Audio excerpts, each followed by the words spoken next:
সরকারি প্রকল্পে সাধারণত সরকারি কর্মকর্তাদের পরিচালক হিসেবে নিয়োগ দেওয়া হয়। তবে এবার বেসরকারি ব্যক্তিদেরও সরকারি বিভিন্ন উন্নয়ন প্রকল্পে পরিচালক হিসেবে নিয়োগ দেওয়ার সুযোগ রাখতে চায় পরিকল্পনা মন্ত্রণালয়। কিন্তু কেন? দর্শক, আজ আমরা এই বিষয় নিয়ে কথা বলবো। আপনাদের সঙ্গে রয়েছে আমি মেহেদী হাসান। আমাদের সঙ্গে আলোচনায় যোগ দিয়েছেন প্রথম আলোর জ্যেষ্ঠ প্রতিবেদক আরিফুর রহমান। আপনাকে স্বাগত। ধন্যবাদ। এই যে সরকারি উন্নয়ন প্রকল্পে বেসরকারি প্রকল্প পরিচালক নিয়োগ দিতে যাচ্ছে, এতে কি কাজের মান বাড়বে, না আসলে নতুন করে কোনো ধরনের সমস্যার সৃষ্টি হবে? আপনি কি মনে করছেন? আপনি তো আজকে প্রতিবেদনটি করেছেন। এটার বলার আগে আমি এক প্রেক্ষাপটটা একটু বলি, তাহলে বুঝতে সুবিধা হবে। সেটা হলো যে এখন আপনি যেমনটা শুরুতে বলছেন, সরকারি অর্থায়নে বাংলাদেশে যে প্রকল্পগুলো চলমান, যেগুলো চলছে সারা দেশে, সেটা বিদ্যুৎ কেন্দ্র হতে পারে, রাস্তা হতে পারে, সেতু হতে পারে, যে বহুতল ভবন হতে পারে, এই সমস্ত প্রকল্পে সরকারি অর্থায়নে যে প্রকল্পগুলো হচ্ছে সেখানে সরকারি কর্মকর্তারা প্রকল্প পরিচালক হিসেবে দায়িত্ব পালন করেন। এই প্রকল্প পরিচালক হিসেবে সরকার দুভাবে এই পিডি নিয়োগ দেওয়া হয়। একটি হলো জনপ্রশাসন মন্ত্রণালয় কর্মকর্তাদের সেখানে নিয়োগ দেয় সরকারি কর্মকর্তা থেকে। আরেকটা হলো যে যেগুলো কারিগরি সংক্রান্ত প্রকল্প, সেগুলো হচ্ছে সংশ্লিষ্ট মন্ত্রণালয়ের মন্ত্রী বা প্রতিমন্ত্রী সেগুলো অনুমোদন দেন। সরকার, বিএনপি সরকার দায়িত্ব নিয়ে তারা একটা উদ্যোগ নিতে যাচ্ছে, তারা একটা পরিপত্র করতে যাচ্ছে, যদিও সেটি এখনও জারি হয় নাই। সেখানে তারা একটা প্রস্তাব দিতে যাচ্ছে যে এতদিন ধরে বা এখন পর্যন্ত যেটা চলমান সরকারি কর্মকর্তারাই পিডি হতে পারেন, সেখানে ব্যক্তি খাতের বা বেসরকারি খাতের কর্মকর্তারাও বা যে কোনো ব্যক্তি চাইলে তার যদি যোগ্যতা এবং তার যদি ওই অভিজ্ঞতা সম্পন্ন সংশ্লিষ্ট বিষয় যদি থেকে থাকে, তাহলে তিনিও সরকারি যে কোনো প্রকল্পে পিডি হতে পারবেন। এখন আপনি যেটা বললেন যে এটার মান বা এটা কি হবে, যেহেতু এখনও এটা সিদ্ধান্ত হয়নি, সরকার এটা নিয়ে বিভিন্ন অংশীজনের সঙ্গে কথা বলছে, নিজেদের মধ্যে কথা বলছে, এটা কি হতে পারে, কী ধরনের রিয়াকশন আসতে পারে। তো এখনও যেহেতু আসলে সিদ্ধান্তের বাস্তবায়ন হয় নাই, মানটা কেমন হবে সেটা আমরা কয়েকজন কর্মকর্তার সঙ্গে কথা বলেছি, আমরা বিভিন্ন পেশার মানুষজনের সঙ্গে কথা বলেছি, তাদের সঙ্গে কথা বলে আমরা যেটা বুঝতে পারছি এবং তাদের সঙ্গে কথা বলে তাদের যে মতামত তারা দিচ্ছেন সেটা হলো যে উদ্যোগটা অবশ্যই ভালো। বাংলাদেশে এর আগে কখনো এই ধরনের উদ্যোগটা নেওয়া হয়নি।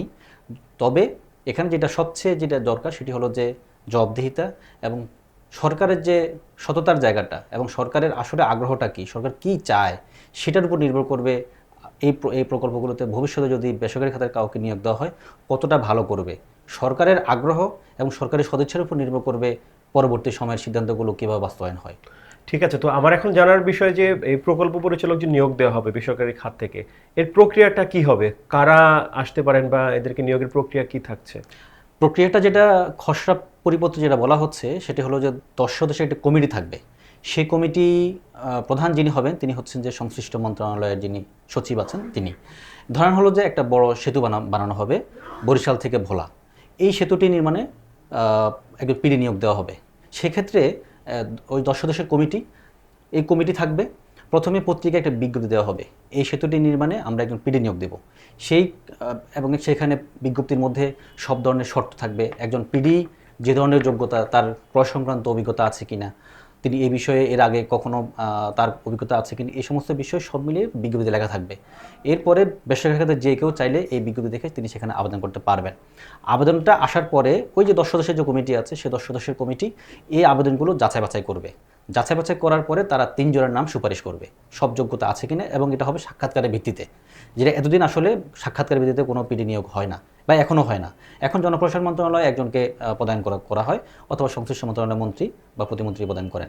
তো এক্ষেত্রে যেটা হবে, 3 জনের নাম সুপারিশ করার পরে সংশ্লিষ্ট মন্ত্রণালয়ের মন্ত্রী, সংশ্লিষ্ট মন্ত্রণালয় বলছি যেমন এটা যদি সড়ক ও পরিবহন মন্ত্রণালয়ের প্রজেক্ট হয়ে থাকে, তাহলে সংশ্লিষ্ট মন্ত্রণালয়ের মন্ত্রী এই 3 জন থেকে একজনকে পিডি হিসেবে নিয়োগ দেবেন, নিয়োগ দেবেন। এই হচ্ছে প্রাথমিক প্রক্রিয়া সরকার এখন পর্যন্ত যেটা আলোচনা হচ্ছে। সরকারের এই উদ্যোগে দক্ষতার ঘাটতি পূরণ হবে, নাকি দলীয়করণ কিংবা দুর্নীতির কোনো আশঙ্কা থেকে যাচ্ছে? আপনার কি মনে হচ্ছে? আমরা একটা সিবিডির একটা গবেষণা আমরা আমাদের আজকের রিপোর্টে আমরা ব্যবহার করেছি, যেটা দেখা যাচ্ছে আমাদের সারা বাংলাদেশে বার্ষিক উন্নয়ন কর্মসূচির আওতায় এখন 1352টি প্রকল্প চলমান আছে। এর মধ্যে প্রায় 55% প্রকল্পের মেয়াদ একবার বাড়ানো হয়েছে, মানে হচ্ছে এই প্রকল্পটি নির্ধারিত সময় শেষ হয়নি, বাড়ানো হয়েছে। আরও প্রায় 244টি প্রকল্প সেগুলো দ্বিতীয়বারের মতো মেয়াদ বাড়ানো হয়েছে, মানে এই প্রকল্পগুলো একবারের অধিক এই প্রকল্পের মেয়াদ বাড়ানো হয়েছে। এইভাবে আমাদের প্রকল্পগুলো কখনো বাংলাদেশের ইতিহাসে নির্ধারিত সময়ে শুরু এবং নির্ধারিত সময় শেষ হয় না। শুধু 2019 সালে জাপানের জাইকার অর্থায়নে 2টো প্রকল্প নির্ধারিত সময় শেষ করা সম্ভব হয়েছে, সেটি হলো দ্বিতীয় মেঘনা সেতু এবং দ্বিতীয় গোমতী সেতু। আমি এটাই বলতে চাচ্ছিলাম জি। আপনাকে। তো এটা হচ্ছে একটা অনন্য উদাহরণ বাংলাদেশের জন্য, যে এই দুটি সেতু নির্ধারিত সময়ের মধ্যেই শেষ হয়েছে। কিন্তু আর অন্যান্য ক্ষেত্রে বাংলাদেশের কোনো, যেটা আমাদের পদ্মা সেতু বলি, আমাদের মেট্রো রেল বলি, আমাদের পায়রা বিদ্যুৎ কেন্দ্র বলি, এরকম বড় বড় যতগুলো প্রকল্প আছে, আমাদের ঢাকা আশুলিয়া এখনও শেষ হয় নাই, আমাদের এলিভেটেড এক্সপ্রেসওয়ে নির্ধারিত সময় শেষ হয়নি। কোনো বড় প্রজেক্টে আমাদের এখানে নির্ধারিত সময় শেষ হয় না। নির্ধারিত সময় শেষ না হলে যেটা হয়, সেটা হলো যে প্রকল্পের খরচ বাড়ে। সেই খরচটা দিন শেষে আমাদের জনগণের উপর দিয়েই সেটা খরচ করতে হয়। এখন আপনি যেটা বললেন যে এই প্রকল্পগুলো যদি আমাদের সরকার যদি এই উদ্যোগটা নেয় এবং এটা যদি বাস্তবায়ন হয়, সেক্ষেত্রে যে প্রবলেমটা বলা হচ্ছে, আমরা তিনটে সমস্যার কথা শুনতে পাচ্ছি, যেটা সরকারি কর্মকর্তারা বলার চেষ্টা করছেন। প্রথমত হলো যে এই যে একজন বেসরকারি খাতের একজন ব্যক্তি সরকারি প্রকল্পের পিডি হতে আসেন বা হন, সেক্ষেত্রে আমলারা বা সরকারি কর্মকর্তারা ওই বেসরকারি খাতের ওই ব্যক্তিকে সহযোগিতা করবেন কিনা, যেহেতু প্রশ্ন। স্বাভাবিকভাবেই তারা চাইবেন না একজন বেসরকারি খাতের একজন কর্মকর্তা এসে, একজন ব্যক্তি এসে তাদের উপরে ছড়ে ঘুরাবে বা তাদের উপরে সিদ্ধান্ত নেবে, স্বাভাবিক তারা সেটা চাইবেন না। সেক্ষেত্রে তাদের একটা অসহযোগিতার বিষয় থাকবে। 2 নম্বর বিষয় হলো এই যে বেসরকারি খাতে একজন ব্যক্তি এসে একজন প্রকল্প পিডি হবেন, তার জবাবদিহিতে জায়গাটা কোথায় থাকবে? ঠিক। একজন সরকারি কর্মকর্তা তো নানাভাবে তার জবাবদিহি জায়গা থাকে, তিনি অবসরে গেলেও তার পেনশনের বিষয় চেইন অফ কমান্ডের বিষয় কমান্ড থাকে। কিন্তু একজন বেসরকারি খাতের একজন ব্যক্তি এসে যখন পিডি হবেন, তিনি যদি হঠাৎ করে চলে যান, সেক্ষেত্রে তাকে সরকার কীভাবে জবাবদিহি করবে?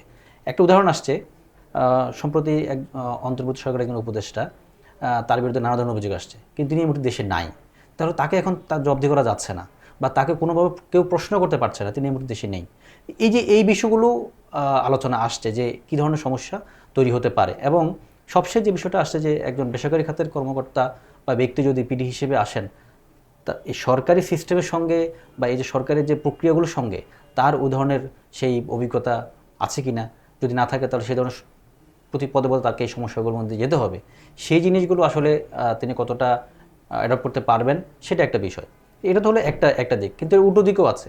আমরা এতদিন ধরে কি দেখে আসছি, সেই সেই জায়গাটা তো খুব আমাদের জন্য সুখকর নয়। আমাদের কোনো প্রকল্পের নির্ধারিত সময় শেষ হয় না, এবং আমাদের প্রকল্পগুলোতে নানা ধরনের অনিয়ম, দুর্নীতির চিত্র আমরা বিভিন্ন সময় দেখেছি। এবং যাদের বিরুদ্ধে অভিযোগগুলো আসছে, তাদের বিরুদ্ধে খুব যে ব্যবস্থা নেওয়া হয়েছে ইতিমধ্যে এর আগে কখনো, খুব একটা সেটাও দেখা যায় না। কোনো না কোনোভাবে তারা সেটা পার পেয়ে যান, নানাভাবে তারা পার পেয়ে যাচ্ছেন। তো একদম যে মানে দুর্নীতির কারণে এবং অনিয়ম করার কারণে কোনো প্রকল্প পরিচালক, সরকারি কর্মকর্তাদের মধ্যে তাকে তার বিরুদ্ধে মানে ব্যবস্থা নেওয়া হয়েছে, এমন উদাহরণ কিন্তু বা এমন নজিরও কিন্তু খুব একটা নেই। যার ফলে এটাও খুব একটা টিকে না যে একজন বেসরকারি খাতের কর্মকর্তা আসলে যে মানে তাকে একদম নেতিবাচকভাবে ধরা হবে, এটাও কিন্তু ঠিক না। এই আলোচনাটা এখন এভাবে চলছে। এক্ষেত্রে 3 মাস পর পর কাজের মূল্যায়নের একটি বিষয় আছে। কাজের মূল্যায়নে যদি সরকার সন্তুষ্ট না হয়, তাহলে প্রকল্প পরিচালক বাদ দিতে পারেন।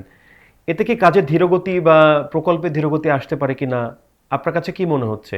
এখানে সরকারের তরফ থেকে এখন পর্যন্ত যেটা বলা হচ্ছে, একজন বেসরকারি খাতের কর্মকর্তা যখন কোনো একটা প্রকল্পের পিডি হিসেবে তাকে নিয়োগ দেওয়া হবে, তার জবাবদিহি জায়গাটা কীভাবে, যেটা আমরা শুরুতে বলছিলাম, সরকার তরফ থেকে যেটা বলা হচ্ছে যে প্রতি 3 মাস পর পর এই কর্মকর্তার বা এই পিডির তার যে মানে কাজের মূল্যায়নটা করা হবে।